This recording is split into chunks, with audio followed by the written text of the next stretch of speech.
Graça e paz, Deus abençoe a todos. A carta do apóstolo Paulo aos Coríntios, a primeira carta, capítulo 10, versos 31 em diante, diz o seguinte: Assim, seja comendo, seja bebendo, seja fazendo qualquer outra coisa, fazei tudo para a glória de Deus. Não vos torneis motivo de tropeço, nem para judeus, nem para gregos, nem para a igreja de Deus. Também eu procuro agradar a todos, de todas as maneiras possíveis, porquanto não estou em busca do meu próprio bem, mas procuro o bem de muitos para que sejam salvos. Sede meus imitadores, sejam meus imitadores, como eu sou de Cristo. Graças a Deus pela sua palavra. E que o Santo Espírito nos abençoe nesse breve momento de reflexão. Glória somente a Deus. É para a glória de Deus. É investindo no reino de Deus. Você ouviu muito, é para a glória de Deus. Somente a glória de Deus. Esse é como que o fator, né, que une todas as outras declarações, todas as outras posições. Somente a glória de Deus. Somente a Escritura, somente Cristo, somente a graça, somente pela fé. Glória somente a Deus. Está aí uma declaração forte, uma declaração poderosa, uma declaração que convida de forma permanente a uma reflexão. De fato, assim como o apóstolo Paulo orientou a igreja de Corinto,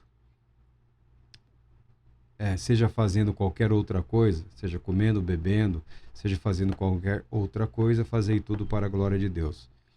Esse é o alvo da nossa vida, do nosso viver, a expressão da fé, a nossa vida como instrumento de glorificação a Deus. É o que o apóstolo Paulo orienta, é o que o apóstolo Paulo deseja. No pensamento do apóstolo Paulo, na maneira como ele se expressa, a vida do cristão não deve ser uma vida pautada pelo conflito.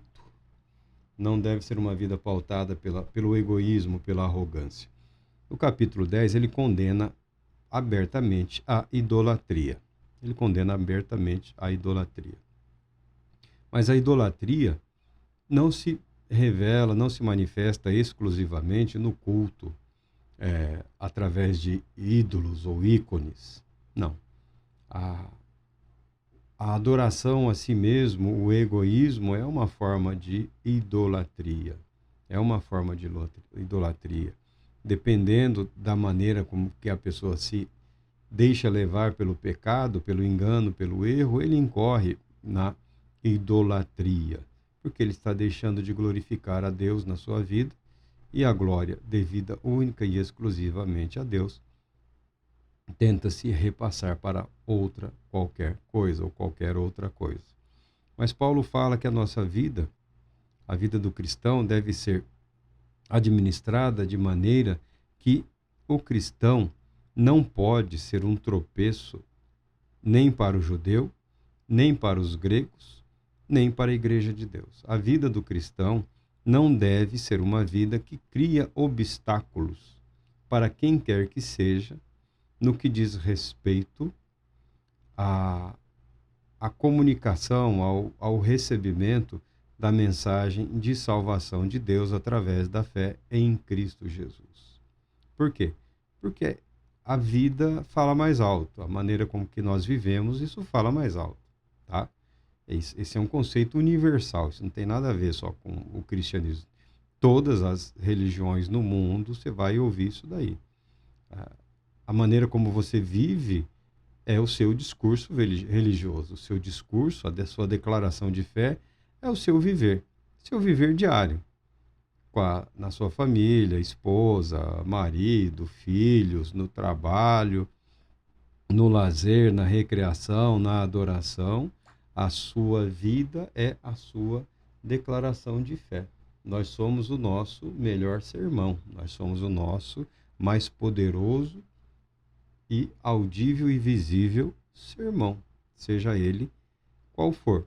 Então o apóstolo Paulo fala: não devemos criar dificuldades nem para os judeus, nem para os gregos. Mas nisso ele está colocando toda a humanidade. e muito menos para a igreja de Deus. O apóstolo Paulo está pensando também nos jovens, né? Naqueles que estão iniciando na fé, naqueles que estão caminhando na fé. A preocupação dele em Corinto é que alguns, em nome de uma espiritualidade mais robusta, estavam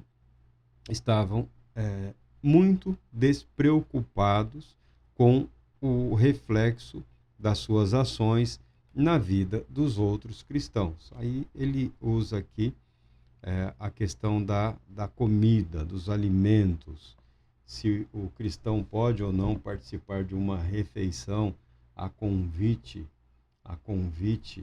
de alguém que não é cristão ou não é judeu, se pode ou não. O apóstolo Paulo não se detém nessas questões, ele não está preocupado com isso. A preocupação dele é que a nossa liberdade não pode ser usada para escandalizar a ninguém. Nem a judeu. Você não vai convidar um judeu para uma feijoada, né? Sabendo que eles não comem carne de porco. Os islâmicos também não comem. Então você não vai fazer uma provocação. Qual é a necessidade de você provocar? Qual é a necessidade de você provocá-los? Primeira oportunidade, o cara me pede uma feijoada que é para já criar aversão, repulsa na outra pessoa. Não existe essa necessidade. Até os gregos daqueles dias tinham os seus valores, os seus princípios morais, os seus princípios para a vida social. E a igreja de Corinto estava escandalizando até os gregos, diga-se de passagem, havia uma flexibilidade aí no que diz respeito à conduta moral, à moralidade sexual naqueles dias, tá? E a igreja estava dando um péssimo exemplo, um péssimo testemunho, ou seja, a vida cristã não estava sendo vivida para a glória de Deus. Em Corinto havia a necessidade de satisfazer as orientações dos grupos, de determinados indivíduos ou lideranças que estavam criando divisões profundas na igreja, naquela cidade, e o apóstolo Paulo se revolta contra tudo isso. Esse é um critério de avaliação. Glória somente a Deus. Glorificar a Deus é o motivo último da nossa existência. Glorificar a Deus é o motivo último da nossa razão de existir, o nosso modo de vivermos. Você ouviu pessoas dizendo isso, que é para a glória de Deus, que é para a glória de Deus, e não era para a glória de Deus. Você ouve muitas pessoas dizendo que é para a glória de Deus, mas não é, de fato, para a glória de Deus. É para a glória de várias outras coisas que, na verdade, causam única e exclusivamente escândalo, constrangimento e dificuldades para a igreja, para os judeus e para os de cultura grega, os gentios. Vamos por aqui o Islã, né? Infelizmente, os cristianismos têm se pautado aí num modo, numa conduta, numa postura que tem trazido grandes dificuldades para que as pessoas reconheçam certos aspectos doutrinários ou que as pessoas validem a liberdade que há para adorarmos a Deus. Eu falo isso me referindo a determinados movimentos aí que nós conhecemos até de perto, né? Alguns desses movimentos avivalistas, chamados pentecostais, neopentecostais, ou seja lá o que for, estamos presenciando, já vimos isso há muito tempo, tem se enraizado, tem se criado uma cultura litúrgica alheia à palavra de Deus, que tem tomado de empréstimo alguns rituais, alguns procedimentos, algumas práticas do candomblé, basicamente do candomblé, um pouco da Umbanda, e têm sido apresentados para as pessoas como manifestações do Espírito Santo. tá? Falo com tristeza. Não é nossa intenção ofender a liberdade de quem quer que seja, mas o culto a Deus deve seguir o padrão estabelecido na palavra de Deus. Algumas inovações, algumas tolerâncias que acabaram invadindo as igrejas, todas em nome da fé, todas em nome da unção, todas em nome da liberdade do Espírito Santo, todas se dizendo, declarando para a glória de Deus, acabou institucionalizando comportamentos bizarros, grotescos, equivocados, na nossa opinião, que apenas criam dificuldades. Esses movimentos não são exclusividade dos movimentos de renovação, de pentecostalismo, ou carismático, ou pentecostal. Você vê também algumas ramificações de algumas manifestações religiosas em vários grupos através do mundo. Há uma exploração indevida do aspecto psicológico, do aspecto emocional no que diz respeito à manifestação da expressão de fé, de louvor e de adoração. As pessoas têm sido induzidas a erro. Por isso que nós, de vez em quando, queremos falar de um assunto, mas temos dificuldades de apresentá-lo, preocupados estávamos que não dessemos vazão a ideias equivocadas. Ora, não somos responsáveis por ninguém a não ser por nós mesmos. Não temos a responsabilidade nem a pretensão de propor reforma, renovação, avivamento, de mudança, de transformação litúrgica, doutrinária, ou o que quer que seja. O nosso compromisso é proclamarmos as boas novas da salvação em Deus, em Cristo Jesus. E proclamamos esperança, proclamamos fé, proclamamos oportunidade de arrependimento, de volta para Deus, como um ato constante, contínuo, consciente, intencional, deliberado, para que a nossa vida tenha um progresso equilibrado, Retornaremos a falar sobre dons espirituais, sobre manifestações, sempre colocando em pauta aí o posicionamento dos autores aos quais nós temos acesso, e usando o material que eles disponibilizam para refletirmos. Não estaremos refletindo, como não fazemos, sobre as nossas próprias ideias ou pensamentos, porque é falta de respeito, é falta de educação. E nós precisamos aceitar que o conhecimento, quando apresentado, é de bom tom que ele o seja através de escritores aí bem preparados, material consistente através da história, de maneira a ajudar, a auxiliar, a orientar e também confrontar, tá? Não é porque o sujeito é lá o doutor em teologia, professor lá do outro lado do mundo, que ele tem um conhecimento de todos os aspectos da realidade da vida cristã, nos vários e determinados ambientes nos quais a fé cristã se depara, se desenvolve. Tá? O sujeito vive lá uma vida de classe média alta, confortável, graças a Deus, glória a Deus por isso. Nós vivemos aqui outra luta, outra batalha, uma batalha dia a dia, sabendo nós que a nossa luta não é contra carne ou sangue, não é contra pessoas, não é contra indivíduos. Há um universo espiritual de principados e potestades, de dominadores, ou seja, de seres que de fato existem e que procuram exercer a sua influência no mundo, na igreja, onde quer que seja, com o objetivo sempre de causar escândalo, de causar divisão. Por isso nós não convidamos absolutamente ninguém, em momento nenhum, a nenhum tipo de conversão que não seja a Deus através da fé em Cristo Jesus. O seu ambiente cultural, religioso aí é o seu ambiente cultural religioso.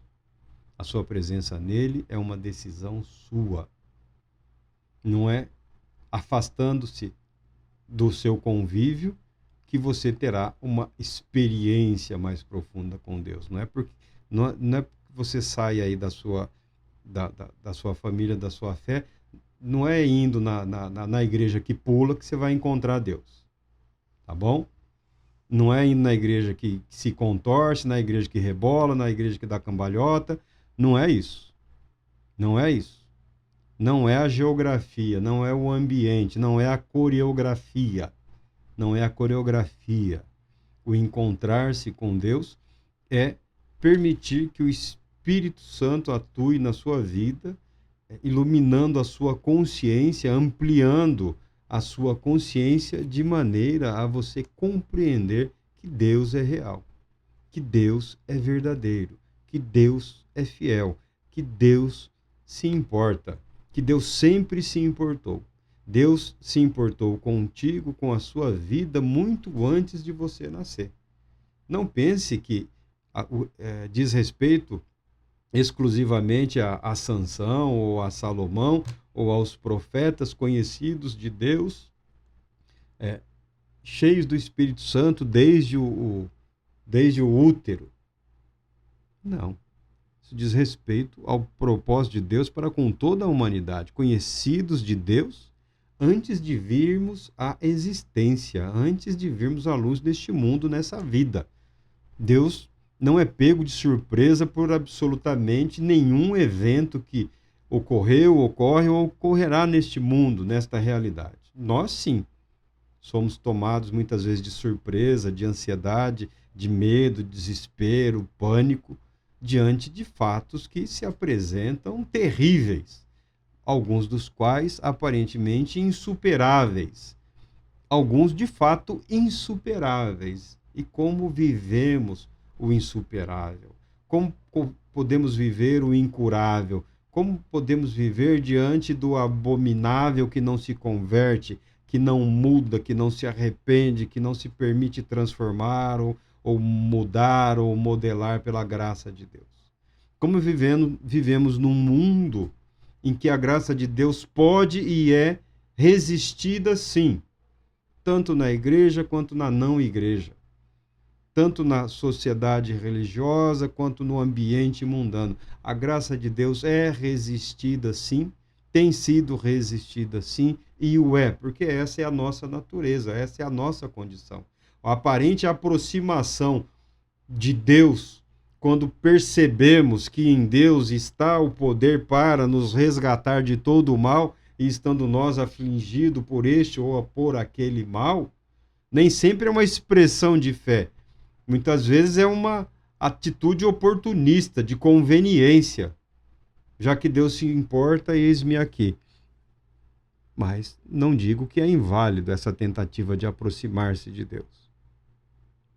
Lembrando sempre de Caim, homem desprezível, homem vil, que ouviu de Deus palavras consoladoras, palavras edificantes, um convite ao arrependimento, um convite à mudança de atitude, um convite à aceitação de que Deus não é o responsável por impedir o pecado na vida do cristão.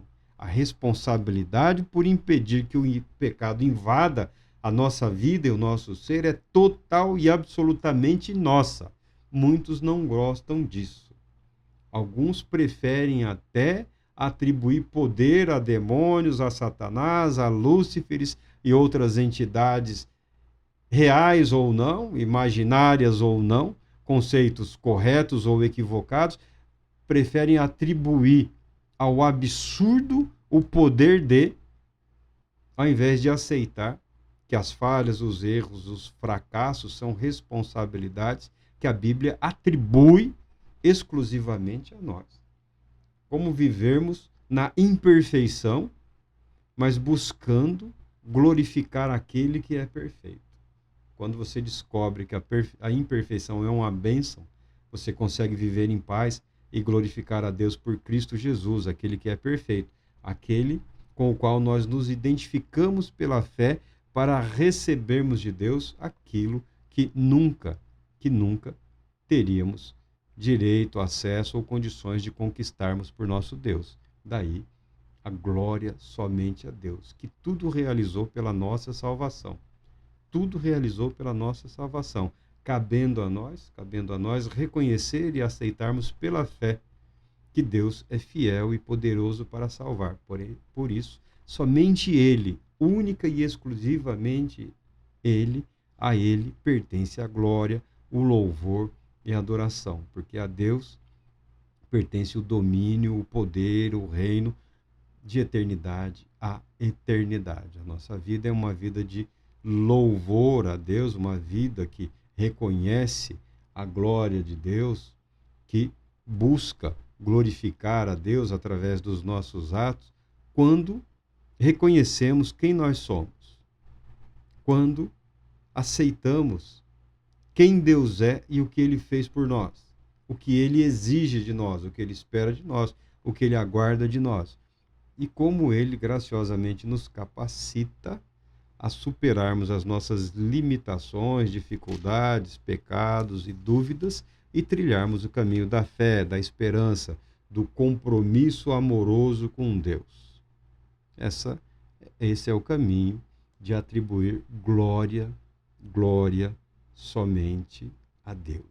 Glória somente a Deus. Então, a vida do cristão, aquele que adora a Deus em espírito e em verdade, porque Deus é espírito, e é fundamental que aqueles que se aproximam de Deus para adorá-lo o façam em espírito, ou seja, guiados pelo Espírito Santo, em espírito e em verdade, pela fé naquele que é o caminho, a verdade e a vida, Cristo Jesus, nosso Senhor. Não há dificuldade.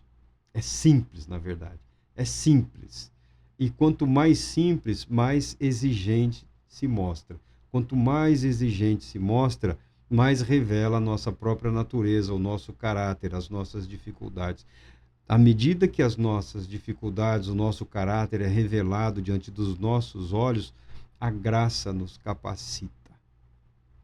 A graça de Deus se torna suficiente e eficiente para transformar o nosso ser e o nosso viver.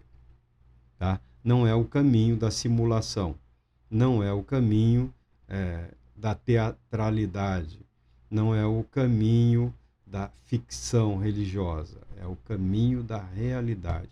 Cremos neste Deus, não importando o quão difícil a vida, a realidade se apresente para nós. Quer Ele esteja disposto ou não a transformar essa realidade.